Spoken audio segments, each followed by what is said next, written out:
So one of our strengths, which is, I think, pretty unique to Children's Hospital and the Advanced Fetal Care Centers, every week we hold a conference, which is probably one of the best conferences at Harvard, at least at Harvard Medical School, where the professionals from all the hospitals come together in one room. There's typically around 80 or 90 of us, and we go over a series of prenatal diagnoses. Now, this conference is set up so that it's one or two unknowns. So we get a fetus with a series of x-rays and lab tests and all this stuff. We get it all together and we present it, and we discuss it in an open forum. So if somebody's in the back is a geneticist or a perinatologist, or somebody's visiting from a foreign country, says, oh yeah, I've seen one of those and this is what happened. All that information gets processed. And then we also, at every conference, have a follow-up.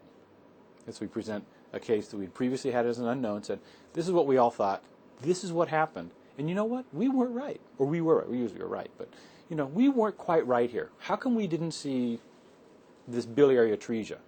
Well, how can we do it better next time? So it's a system which is constantly feeding back, constantly having input from all these directions, so it's self-improving.